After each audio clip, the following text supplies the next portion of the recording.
Welcome to the first ever episode of Dad's Flipping Houses. There we go. To Dad's Flipping Houses. I'm Jaren Sustar. I'm Branden Boatwright. I'm Matthew Hall. And we're the dads that flip houses. Yeah, so, I think to start, we just kind of talk about initially how the three of us came together. Matt and I were partners early on, and we had been flipping houses for a couple of years. I went to church with Jaren. I knew he was into investing in rental properties as well as some flipping on his own.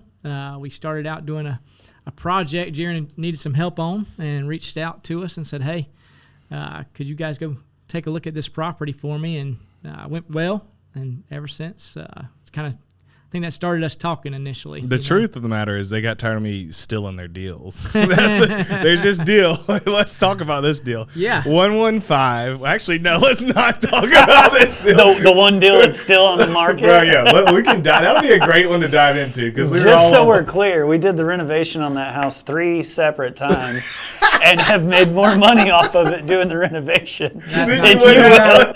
Yeah, so there's this house, 115 Roberts Drive. Road, yep, Anderson, South Carolina. It's listed.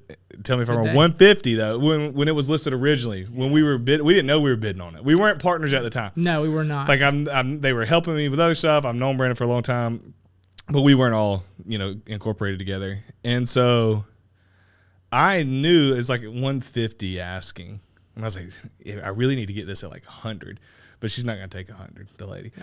So I offer at 125. Y'all offer at what? Now let's start. Let's back up a second here because so you offered at 125, but Matt and I had already started negotiating prior to that, and had it almost locked up. And almost locked up at 92. 91. Oh, 92, because we didn't want to be over 100 either. Y'all made me look great. Y'all made me look great with and your so offer. The day we're supposed to hear back about our offer being accepted, it sounded like it was going to be like we were right on the verge of signing the paperwork. There was another guy that came in and overpaid. There was another guy that came in and offered more, and that was, we never heard back. So. I didn't overpay. Here's the deal. I went in. They were asking 150. I offered 125, knowing good and well that like I didn't need to buy it at 125, with the goal of getting it around 100 at the end of the day. And so the inspection report came back, and I leveraged that inspection report to end up getting it at 105.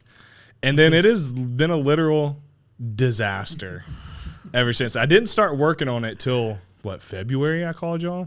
Because it was in October. I closed on it in October. That we were. And then I was like, I was gonna wait on this other guy to do it, but then I was like, I need to get it done. So then I called y'all. Y'all knocked it out in 6 weeks. So we had the first. Originally you were gonna burr it, and that's right. So originally we had that aspect of it to get it ready for rental. It was actually 3 weeks we were done.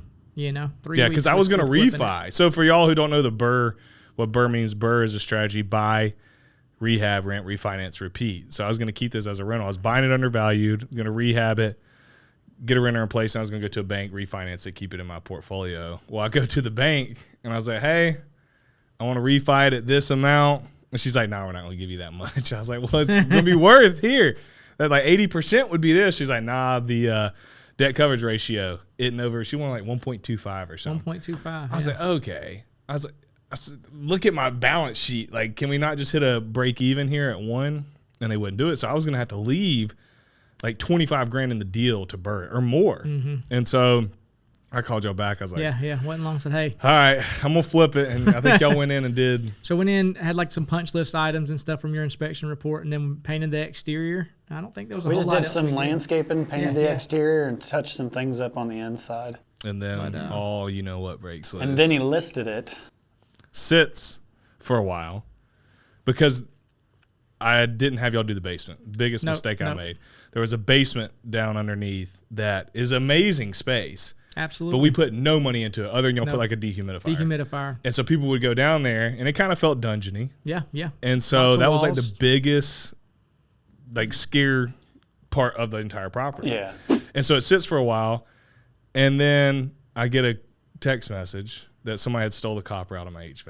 Like, you gotta be kidding me. And then 6 days later, a week later, I get a video. Can y'all put this video on the screen? I get a video right here of a house The neighbor's car, a car went into the house. The neighbor, I don't know how you do it. She had to set her car in neutral and get out, and it rolled down the hill because there's a big hill across the street. I think. Was it the guy? No, it was his wife. It was his wife because he was pissed because his wife ran his truck into the corner of the house.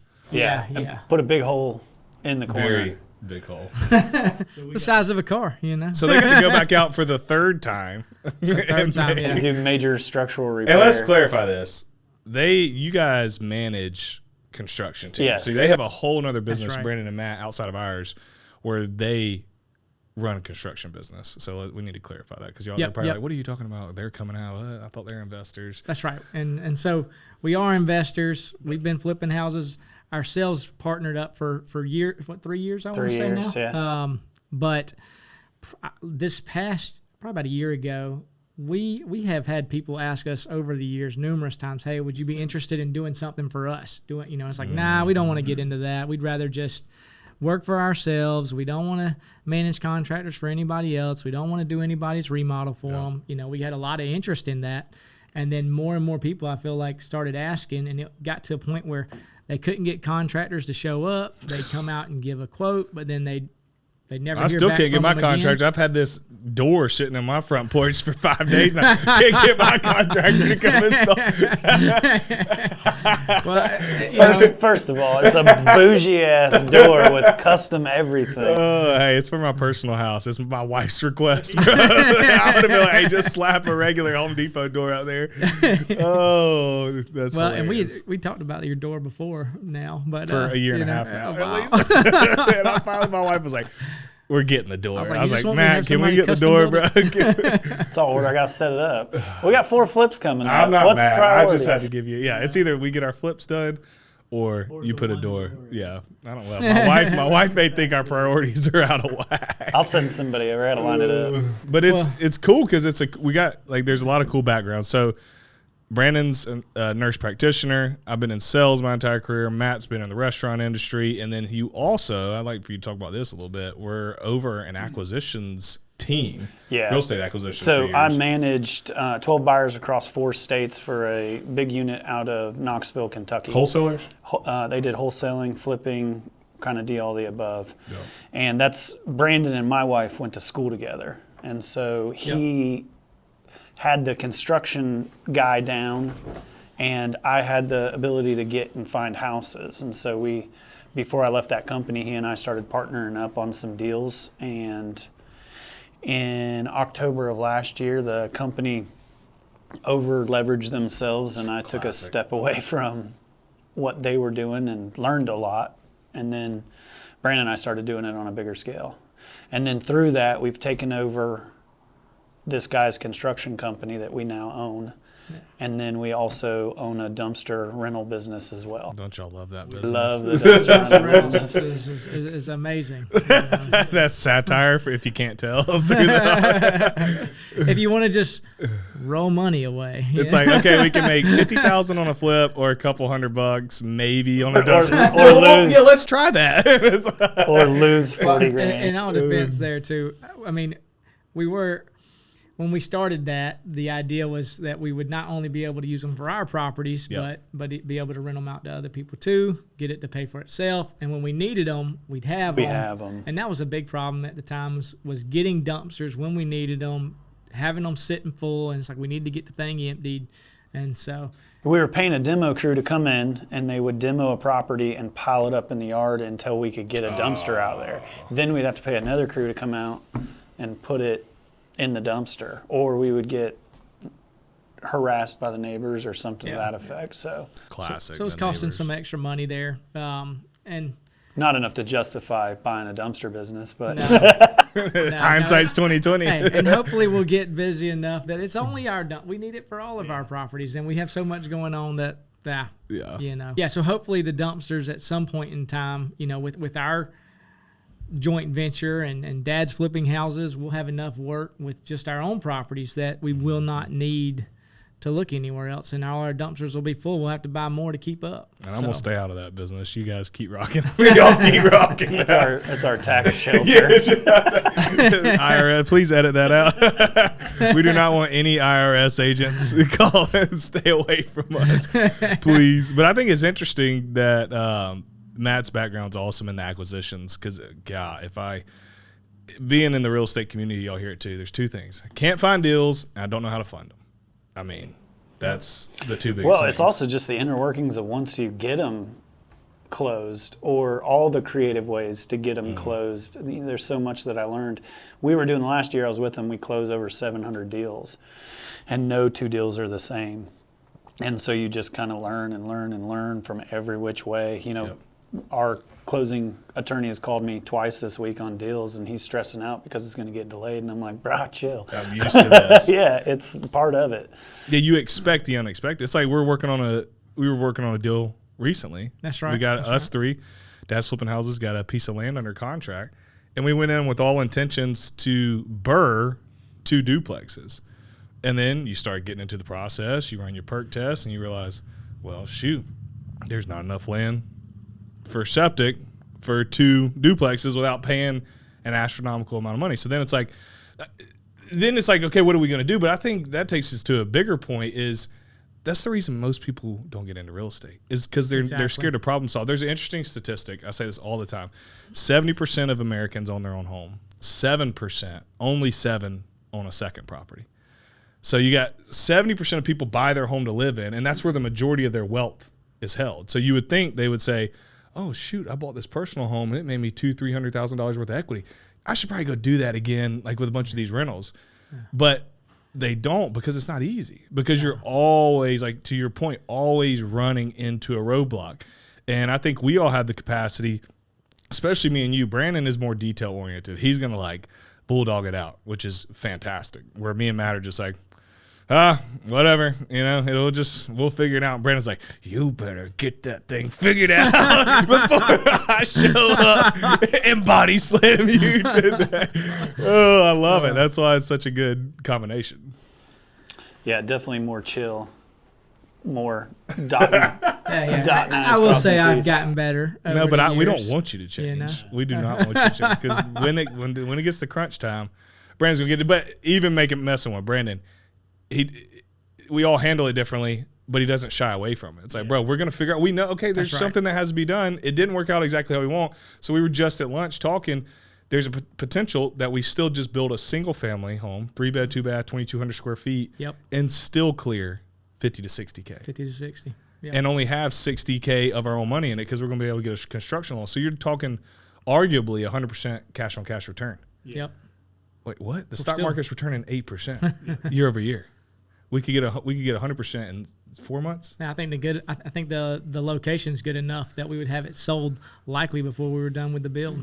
Yeah, didn't somebody just sell one not listed for like? They did. So there's one and not as good of a location on probably 10 minutes away at most, and they listed it 1,700 square foot, 3/4 of an acre, and they listed it for $375, and sold before it hit the MLS. So if we can get 2,200 square foot and keep it under 400 with 3 acres, yeah, we got a power line easement on the property, but it's not, I don't think that's going to be a big enough of a deterrent to keep people from. Our goal initially with it was it's a bad lot in a great area. And so what we want to do is start finding these bad lots in great areas where we could put duplexes on them, quadplexes or whatever, and make lowball offers and potentially get it. That was the case in this one. There's a big easement that runs. It's 3 acres, but 1.5 of the acreage is power line easement. Mm-hmm. So hindsight, we thought we could throw 2 duplexes, but we're going to pivot to a potential new build, do a spec house, 2,200 square foot. Yep. And still make money. And just to put things in perspective, this property, there's a lot 500 yards away. Here. Okay. Elizabeth. Yep, there's a lot 500 yards away on Jolly Wingo Road they were asking $150 back in January. Sat on the market for a little while. Interestingly enough, we had bought this same property almost 2 years ago, January what was that, 2022? Yeah. And so we cut it up, subdivided it into, from 10 acres, we subdivided it into 6 different lots, and then sold this particular lot for $75,000 back then. Okay. One day on the market, all the lots were sold for $75,000. It's relisted about a year later. Yeah, pretty much right at a year later for $150,000. Dropped the price $145,000. I mean, it's been on the market for a while, but I know it's under contract now. And from what I'm told, $112,500. So for an acre and a half, $112,500, and I'm 500 yards away. We've got a lot that's not as desirable, no, but 3 acres in that same area, and we're paying what's the number? $45,000. Maybe less than that. Yeah, we're going to go back. But for 45 is still good. We'll see. Let's not get carried away. 45 is still good. I think that brings up a good point. Is location. How important? I heard a guy say one time, which it's kind of satire, but not. He said you can't pay too much for good real estate. If you are in good areas, good things are going to happen majority of the time. For example, we talked about the Roberts Drive property. It's not the greatest area. It would have been fantastic for a rental. Flip, we should have done some things. I should have, if I didn't know I was going on flip on the front end and we would have done the basement stuff, it still sells quick. But you can see the difference when you're in this game long enough from when you buy an area like that compared to buying in like these nice areas. Because y'all been playing, the last flip y'all did before we started was, we got one going now, but the one on Lindell, great area, you're buying for $200, putting 100 and something, 200 in it, and now you're playing in a higher price point, better area, better buyers, more qualified buyers with money, and you open yourself up to a lot more opportunity than always playing kind of in the C to C plus area. Well, and we stole your trick. Yeah, thanks. Yeah, you got ahead of us on Roberts. Yeah, you called me that day. You said, "Hey, what'd you do?" Yeah, well, now I realize what you were doing. You was interrogating me. So back to that, Jaren calls us. He says, "Hey, Branden." I said, "Reach out to me, man. Maybe we can help you out. We got a crew that needs. We're in a slower time at the moment. We just got finished with a project. We're coming into that, Thanksgiving, Christmas holidays. We might can knock it out for you." And so Jaren sends me the address, and I'm like, hold on. Dude, I've seen this property before. We tried to buy this property. Oh, gosh. And so I was like, there's no way you beat us for $5,000. There's no way. And that's when you told me about it. Told you. Yeah. So let's talk about that strategy real quick. We sent it to our realtor, though, and we're like, how the heck did you let us get outbid on this property? Yeah, y'all try to act like she's a great negotiator, which you are. But I got to talk some junk right here. I won that one, baby. Let's give you that dub. But it's a cool little strategy that we use, and they use this too. We all use it now, is where I try to offer high end, like super, super high end, where if I had to bite at that, I still could make the deal work, which that one was real close. But I thought I was burned. Yeah. So I thought it was going to make sense. And then what you do is you go ahead and lock it up at a little bit higher price than what you really want to, and then you take the inspection report and you beat them down on price. Because what happens after inspection is once you get that inspection report done, that information has to be disclosed by that seller now. So you have the leverage as the buyer. It's like, hey, I need to get it now for 105 instead of 125. Because look at this inspection report. If you want to back out, that's fine, but now you have to make all this material fact known to every other potential buyer that may come. And so they're kind of up creek without a paddle. Yep. And it's not, we're making this sound worse than it is. It's stuff that has to be done. So you need to get it at that price to make sense, and they can back out. That's right. Without any, so you're not forcing their hand other than you own the leverage of this has to be done. Now everybody knows it has to be done. Well, and I think it's important to be clear that whenever we go in at these amounts, it's not that we're not willing to pay that amount. We will pay that amount, We will pay that amount. But we are already seeing signs that there are other things to be concerned about. I'm not going to be able to get the seller to come down to a price that I know would be better for me. So let me get some information. Have a professional third party to be able to present, and then we can potentially renegotiate. That's out of our pocket. And back to that point, you don't want to do this. You don't want to go offering at prices you don't plan to buy. That's a good way to get a bad reputation. Absolutely. People aren't going to want to lock up under contract with you, and that reputation will spread quickly. If you're going to put a property under contract, you need to be prepared to buy that property, barring things coming up throughout the process that say, hey, we need to get out of this property. That's right. Yeah, Brandon and I have like a low that we're willing to offer and a high, and we always go low on our offer, and then we might get talked up some, and then we fall back on the inspection report if we need it cheaper. Yeah. So, but you always offer low, because if you don't ask, you don't get it. And there's been more times than not where we've asked low and got it. So always ask low, and then if you need some wiggle room, use the inspection report.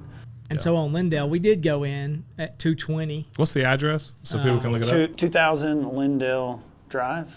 2000 Or Lindale. Lindale Avenue, Road. Maybe something. Lindale Road. Lindale something, Anderson, South Anderson, South That's right, Carolina. that's right. It looks amazing. Yeah, but that was out at 259 and had been on the market for 2 months. A couple months, and they'd already dropped the price. I think it was initially closer to 3. Yeah, it was 289, and then it went down to dropped 259.9, and then we came in We offered 2. 180. Sure. No, I don't think it was that low, was it?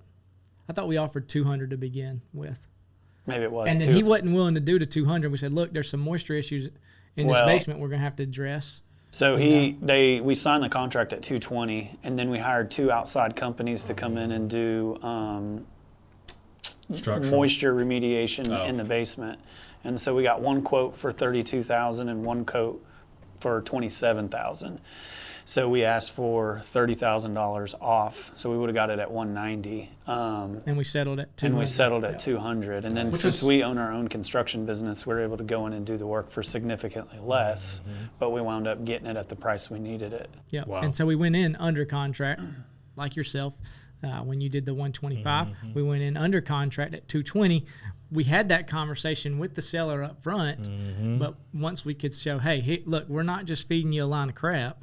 Yeah. This is stuff that we're going to have to take care of, and it costs money. This is the type of money it costs. It's no secret that if you're going to be successful in real estate investing, you have to be able to fund your deals. Whether you're doing the Burr method or whether you're fixing and flipping properties for a profit, you got to be able to get to the closing table with money, and you got to have money to rehab the property.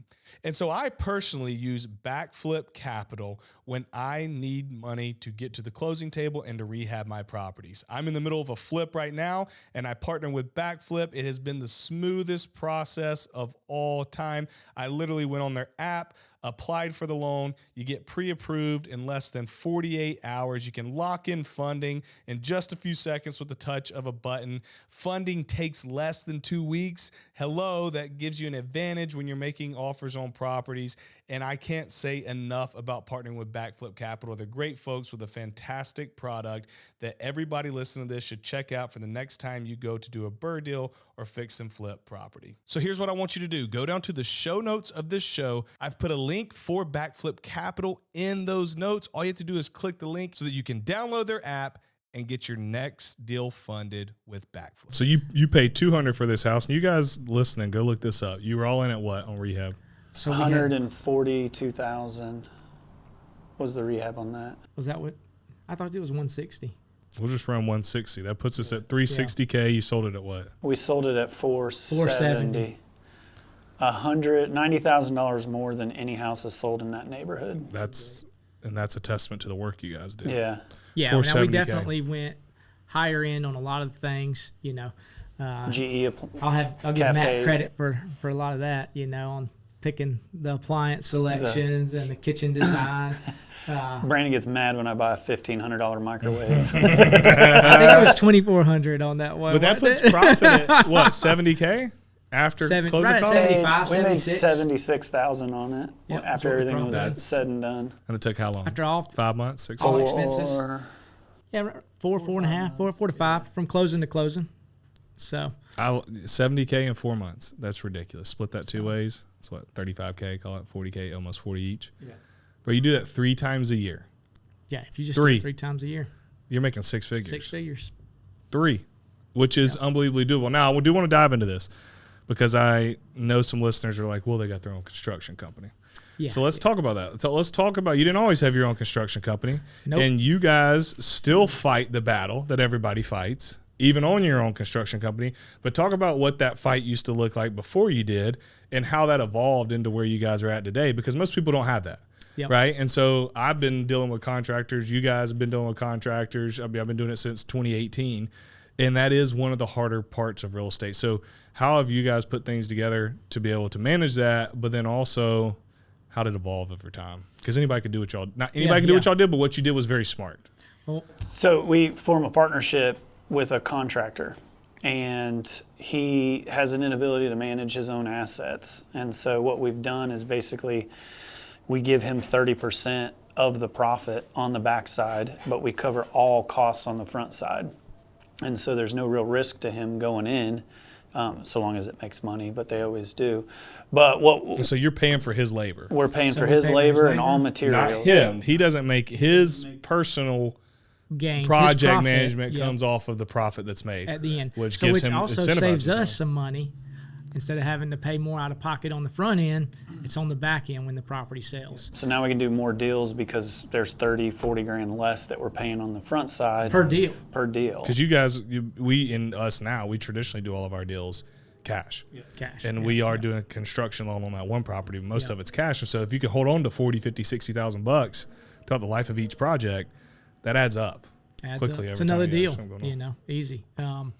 So in that, initially, you know, that was the biggest struggle, was finding a contractor that I could trust. I could know. How the many did you go numbers. through? No, I actually did not go through many. You I had to go had through I had many. worked with two other people beforehand. I had flipped another property in Anderson with my brother. He was going to law school, and the house that they lived in, they were trying to sell. Interestingly enough, you know, that fell through the day of closing. The buyer, the guy, died. Horrible. You know, they've got their stuff packed, a lease signed, somewhere to go. You know, and I mean, he's going to law school, so it's not like his wife is done. She didn't have a college education. She wasn't working. You know, so they had minimal income, and now they've got a mortgage to continue to pay, as well as a lease agreement that they've already signed up for. And so I kind of helped out and said, hey, you know, I've been looking to get into flipping some properties. I think we can make some money on yours. How about I cover all your costs from now until we get done with it? I'll pay for the rehab, and then we'll split the profit. And this is what you're going to sell it for today. So we'll put that as a blanket number, and you'll make at least this profit margin, and everything I can get you more, we split, essentially. So I dealt with that guy and that particular contractor, and it was very slow. You know, there's lots Just of so times. everybody can hear you. We all deal with it. Yep, that's right. It's not where like people who are good at real estate have just found contractors that just do everything they're going to say Nope. and charge you exactly what they say. Nope, it cost more than I was expecting. It took, and what was supposed to take 3, maybe 4 months was 6 months Yep. in. I was like, you're killing me, because I'm adding to these carrying costs. Yes. That's eating into my profit margins. And so, you know, I just didn't see that continuing to work out. He did good work. I made money still. I didn't make a whole lot of money on that one at the end of the day. Nobody hardly ever does on their No, first. and on my first one, I actually told my brother, I said, look, man, it's so little money. Just pay me back what I get, and you take the rest. keep the rest. Because I wasn't in a financial situation where I necessarily needed the money. He needed the money. He had a young child. You know, he was moving to Florida. Yeah. You know, so there was a lot going on. Your first deal, it's not about making money. No. How much did you learn? I learned a ton, and that's what it was about for me. And that's why I told him I was willing to do it. I said, I want to learn, and this would be a good one to learn on. Yeah. And so I got my feet wet, started to understand a little bit more about the process. My next property, we built our house, and so managing a large portion of that, and with that contractor, and then from that contractor that I worked with then is the same one that I said, hey, you know, I was able to build a relationship. It got done pretty much, you know, not quite on time, obviously. No, They you never know, do. never do. But also, by then I kind of understood a little bit more about it, and what I was being told was going to take 6-7 months. I was like, man, if I get this thing done in under a year, I'm killing it. And so he got done in 9 months, which was great. But I wouldn't tell him that. Don't listen to this, Thomas. It's a 10,000 square foot house. On 11 acres. Yeah, it's in some like little podunk. Yeah, no, it wasn't. It was a custom build, you know, and I think we have like 6,000 square foot under roof, so it was a big house for him. You know, it was a lot, and to get that done in 9 months is solid. That's very solid for sure. So how'd y'all get to the point where you were like, hey, And man, so- I want to do this? Yeah, so Tom was like, hey man, I know you're wanting to invest. Let's you know, maybe we can work something out. I'll continue to work with you. You pay on time, blah blah blah. You know, I was like, all right, well, maybe we'll do something. We'll see how it goes. So I started looking for properties. I was looking for a property. My brother at this point in time was fixing to move back up here. He'd finished law school, was looking for a house, looking for some land. And I was like, hey, there's a house real close to me. Maybe you'll be interested in buying it. I looked at the house. And I was like, this is way more than he's going to take on. He's not willing to do something like this. And so I said, hey, mate, you know what? Let's flip it. Let's buy it. And I'm going to flip it. So I negotiated a deal with the lady. And, it was one of those situations where I called up my contractor. I said, let's take a look at it. He helped me out a bit on this one. I will say that. He said, all right, I'll help you out on this. The margins were tight, but I know it's going to help give me some money in my pocket so that we can do more deals together. And that's whenever I started looking at, how can we make something work? Do I do like everybody else and pay, this is what you tell me it's going to cost, so this is what I'm going to pay you, and we just deal with that? But I had limited funds available. I took out a commercial loan. I leveraged my house. I did an equity line on it, and then whatever money I had in the bank, I said, this is what I got. I told my wife, I said, either we're going to make money or we're screwed. or I'm just going to waste a lot of time. But I'm not going to lose money. It wasn't yeah. a deal I thought we would lose money. But it was a possibility that we didn't make any. Yep. I said, but we're going to try it, because if we don't try and continue to try, it's never going to happen.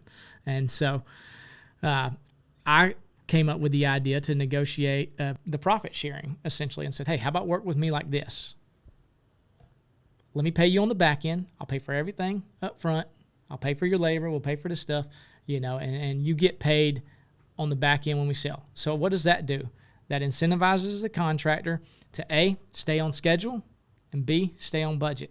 Because if he stays on schedule, we get our money, a return on investment faster. If he stays on budget, we both make more money. Yep. And so it was kind of a win-win, and he was willing to go for it. And like Matt said earlier, it was stress-free for him. He didn't have to worry about anything. He didn't have to pay anybody. He's like, oh, yeah, sure, this is great. And, it's funny because I talk with other builders about that same type of scenario now, and they're like, dude, I would love to have that. I would do that in a heartbeat, and not that I would have thought. I would have thought that would have been probably harder for me to find somebody to do. Yeah. But when I've talked about it with other builders, he's got a willing to great jump thing on it. going. Yeah, but all his crews that are on our jobs, they get paid on time. They get paid weekly, so they all make money. I bet Carlos, last year probably made $120,000. Oh yeah. He made over six figures just running a crew for us. Wow. And it's some dude from, Mexico that came to America with a dream. That's awesome. He's making six figures. Yeah. And I will say that too, that, I think it's important to take care of your crew. Yeah. So we started keeping all right, well, this is, we started working him, and he liked working for us. So the more projects we did, the more we started to expand our horizon and say, hey, that's whenever we started looking more into, we're going to start remodeling for other people. We're going to work with other investors who are looking for contractors to do their rehabs. And, from there we kind of ended up starting our own construction company and running a lot of the crews and the things for him. And that aspect, like, all right, these are our crews. It's our job to keep these people busy, And so whether that's our own properties that we're doing, whether that's a remodel for someone else, or in some cases we're still pulling in subs, just depending on the type of work that we're having done. Yeah. But if you take care of the people who work for you, they do better work. They usually, like I will say that we have the one, Carlos, that guy, this particular guy has worked with us for a while now, and he's done a ton of our projects. He was our first real crew that kind of started with us. And, I can count on we're likely going to stay on budget, and we're going to be done on time. Yeah. And he loves us, respects us. Like every time I get off the phone with him, he's like, I love you, Mateo. That's awesome. But that's because we take care of him. Yeah. And that's important. And that's what we get to do. I mean, we get to employ a lot of folks. People get to live the American dream, and then we go out and we make our community better. A better place. Better. Because we're taking, just so everybody's aware, we take ugly homes the majority of the time. Not always. But a lot of times it's homes that the average person can't or won't buy. That's right. Because the bank won't loan to them, or there's too much work to be done. And so if they were going to buy it, then they'd have to put in, y'all did what, $160K? Who can just go buy a house, put $160K? Right. There are people who can, but oftentimes people can't. So then we are able to go in, take what's ugly in our town, make it pretty, and then give people quality, affordable housing to live in. And it's amazing. So we have 4 projects coming up. So 4 projects. We've got a build, 3 houses, and the land deal. The land deal, 3 houses, And one of them we hadn't decided if we're going to burr or flip yet. We have basically 3 flips. One of them's a 200,000 ARV, a 400,000 ARV, and then a 600,000 to 700,000 ARV. You better be hiring 200. He just sold his at 205. Yeah, the neighbor went under at 205. So maybe we can push that to 220. We ran our numbers at 200, and it's a profitable deal. And we got it at 85. Which we could also burr that, which we hadn't decided. But that's one of those deals we could keep as a rental, or you could turn around and flip it. And so when you get properties undervalued, multiple exit strategies out of a property is very important. Yes. And we're going to be filming all of these deals, the process through all of them, start to finish. They're going to be on the YouTube channel, so make sure you go follow us at Dad's Flipping Houses on YouTube so you can follow along on those. They're going to be amazing. And then we'll have these podcast episodes that we'll do, I don't know, every other week, every week, and we can talk about these deals that we're working through so you guys can learn how we think about it, from finding the deal, analyzing the deal, funding the deal, managing exit strategies, and then you can take what we're doing here and go apply it in your market. And that's right. Maybe you can crush it. Get yourself out of the 9 to 5. Yep. It's a fun game. So, well, thanks for tuning in to this first episode of Dad's Flipping Houses. We'll see you guys next week. Take care.